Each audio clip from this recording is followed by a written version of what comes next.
Amados de Deus e queridos irmãos, estamos aqui para gravarmos mais um vídeo e eu tenho falado sobre os bastidores da Igreja Universal do Reino de Deus. Para você que não me conhece, eu sou o Bispo Alfredo Paulo, estive nessa instituição por mais de 30 anos. E se você gostar do vídeo, dê o seu ok, compartilhe, baixa aí o vídeo, suba no seu canal, faça o que você quiser com o vídeo, tá bom? Divulgue.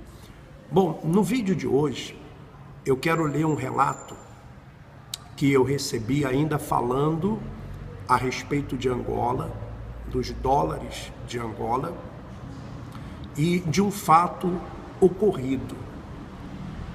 Mas eu queria me dirigir nesse vídeo especialmente aos pastores, para você entender, pastor, como que a igreja, a cúpula da igreja, volto a repetir, a cúpula da igreja, ela trata os pastores. Veja só, pastor, eu li num vídeo anterior um folheto, e você já deve ter ouvido isso muitas vezes na instituição, que diz assim: dito pelo não dito, você está fora. Bom, olha só a sua situação, pastor. Você, como você entrou na obra muito cedo. Eu entrei com 18 anos, 17, 18 anos. E fiquei até os meus 46 anos. Então você, pastor, quando entra na Igreja Universal do Reino de Deus, você tem que largar os estudos. Você larga os estudos. Você não pode trabalhar, embora em um processo lá em Minas Gerais, que pastores entraram contra a igreja, o advogado da igreja alega ali que os pastores podem sim trabalhar, ter um trabalho paralelo de pastor, a vocação de pastor. Você sabe, pastor, que isso não é verdade. Você sabe que o advogado da igreja não está usando de verdade. Muito bem. Aí o pastor não estuda. Inclusive eu queria chamar a atenção das autoridades brasileiras para isso. Também dos legisladores, porque muitas igrejas, principalmente essas, têm usado do seguinte artifício, que pastor é vocação. Realmente, pastor é vocação, é um chamado.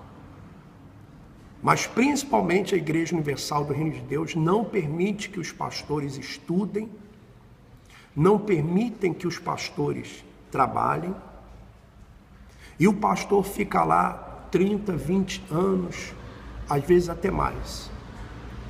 E dito pelo não dito, quando o pastor erra, pastor adulterou, pastor mentiu, pastor se prostituiu, ou aconteceu alguma situação, então na dúvida o que eles fazem? Eles expulsam esses pastores. E o pastor não tem casa, não estudou, não tem profissão, e depois eles lá dizem assim, tá vendo? Saiu e hoje está na rua da amargura. É claro, evidente, que alguns realmente vão para a rua da amargura, porque a igreja faz com que isso aconteça. A igreja faz com que isso aconteça. Porque o pastor não pode ter uma casa, ele não pode ter um dinheiro guardado no banco, porque até isso a igreja interfere. Ele não pode estar ligado aos seus parentes, à sua família.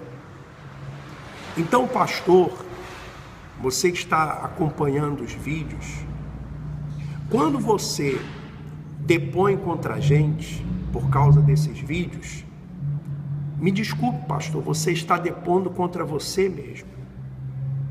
Porque era a hora dos pastores aproveitarem a situação e darem um basta nisso. Espera aí, nós podemos trabalhar ou não? Porque o que será o seu futuro? Quando você chegar aos 50 anos, sabe o que a igreja vai fazer com você? Vai te colocar na política, vai te colocar para ser um funcionário da Record ou da rádio. Eu pergunto, vai ter lugar para todo mundo? Vai ter lugar para todos? Isso, além de a igreja exigir, e já foi colocado aqui vídeos, áudios, aos pastores fazerem vasectomia, não terem filhos. Então, pastor, esposa de pastor, eu estou falando diretamente com você. A igreja, a instituição, a cúpula da igreja, ela me usa, ela me manipula, ela lhe prende de tal forma, de tal maneira, que você às vezes quer sair, nem consegue, nem pode, porque você vai fazer o que agora da sua vida? Então, a legislação no Brasil deveria ser diferente. As autoridades deveriam ver isso. Deveriam ver isso. Porque é usado o trabalho escravo, os pastores vão para fora, para outros países, e nem o INSS deles aqui é pago. Nem o INSS deles aqui é pago. Eles ficam realmente a ver navios. E depois a igreja ainda usa isso, dizendo, lá, agora está lá vendendo limão na feira. Agora está lá trabalhando, o que não tem nenhum problema trabalhar dessa forma, dessa maneira. Mas eles usam isso, mas eles que provocaram isso. Eles que provocaram isso. Você, mãe, que está agora acompanhando esse vídeo, veja, o seu filho não largou os estudos? O seu filho não largou a faculdade? O seu filho não largou, a sua filha não largou a faculdade, não largou os estudos? Veja se não é assim, veja se a igreja, como advogado da igreja, está alegando lá em Minas Gerais, que pastores têm direito sim a trabalhar. Veja se ele está usando da verdade, ou se não é mentira. Bom, eu vou ler um relato aqui que eu recebi, que fala ainda de Angola, para você ver como que os pastores são tratados. Bispo Alfredo, boa tarde. Acompanhei o vídeo com Alexandre. Alexandre, ele foi pastor, Alexandre Lisboa, ele foi pastor há 7 anos na África do Sul. E ele presenciou essa evasão de divisa que existe, de dólares. Quando dólares saem do país sem serem declarados e entram em outros países sem ser declarado. Então, essa pessoa que mandou esse relato diz assim: não sei se ele ficou sabendo do pastor Abel, que morreu quando levava o dinheiro de Angola para a África do Sul. Lembra que eu falei para vocês que um pastor havia morrido no acidente? Tiveram um acidente e o João Leite mandou a mulher do pastor falar à polícia que ele era ladrão, que estava a roubar a igreja. O pastor era líder dos obreiros em Angola e morreu a transportar de forma ilegal dentro dos pneus e do fundo falso no carro. Então aconteceu um acidente, o pastor morreu, descobriram os dólares, a polícia descobriu os dólares.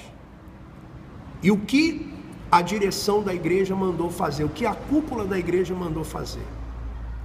Mandou a esposa dizer que o marido estava roubando a igreja, que aquele dinheiro ali, ele estava roubando a igreja. Aí eu pergunto para você, como é que um pastor que era líder dos obreiros em Angola teria acesso a tantos dólares se ele não trabalhava na administração, se ele não cuidava da oferta?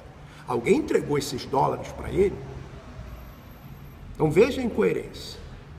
E veja como os pastores são tratados. Sim, conheço, porque nesta altura eu estava no Alvalade. Alvalade é uma igreja. E fazia a reunião a meio-dia. Quando ele morreu, viajaram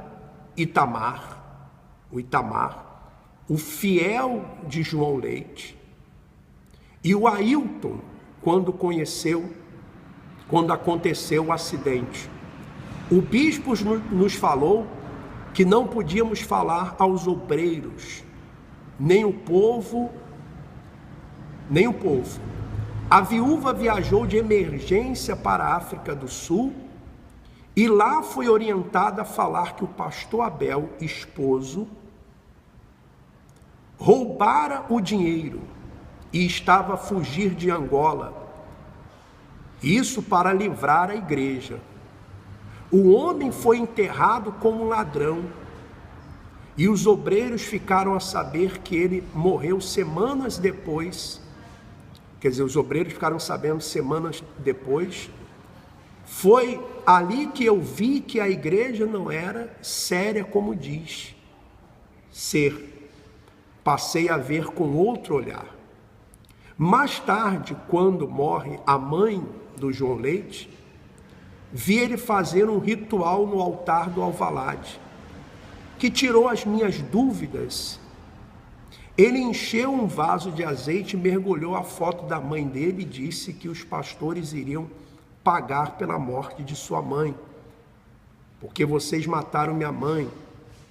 O povo nesse dia ficou revoltado com ele, porque ele pôs todos os pastores no altar e falou no povo: eles são culpados da morte da minha mãe, eles também vão chorar.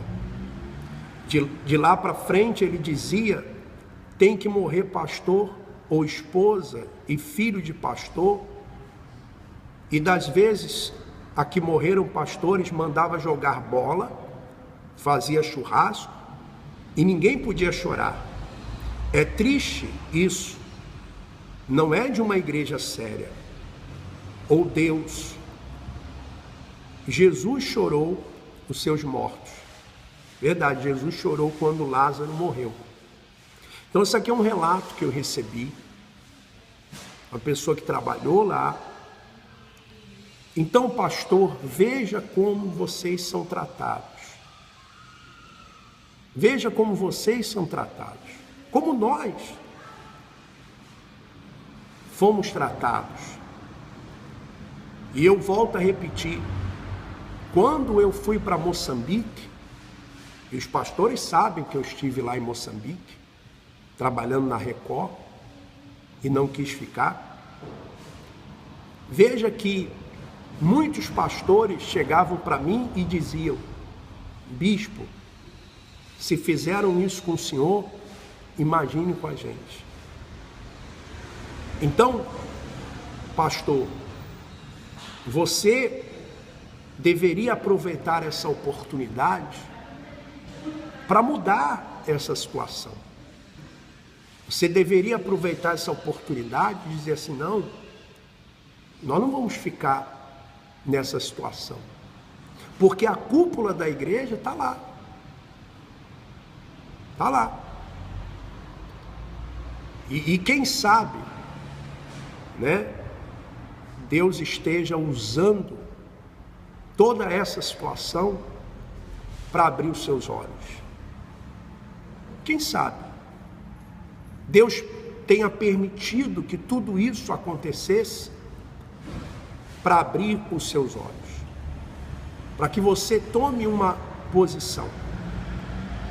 Então, eu quero dirigir esse vídeo a você, pastor, a você que está começando no IBURD.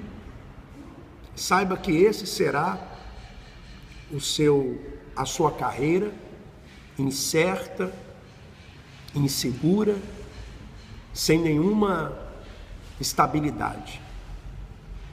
Então, pense, reflita na sua vida, olhe para sua esposa, você esposa, olhe para o seu marido, olhe para onde está indo a sua vida, veja como a cúpula da igreja, ela vive e como você vive. Eu vou falar do Godlywood e do Intelliman no próximo vídeo, que eu recebi um relato também, porque você veja que a cúpula da igreja, eles fazem livros para ter direitos autorais, eles são donos de empresas, E você, pastor, o que você tem? Aí você vai falar assim para mim, eu tenho Jesus. Tá bom, eu creio nisso. Mas se amanhã, dito pelo não dito, você for arrancado da obra, o que será da sua vida? Fica aqui para você refletir nesse vídeo. Se você gostou, dê o seu ok, compartilhe com seus amigos, com seus familiares e vamos em frente.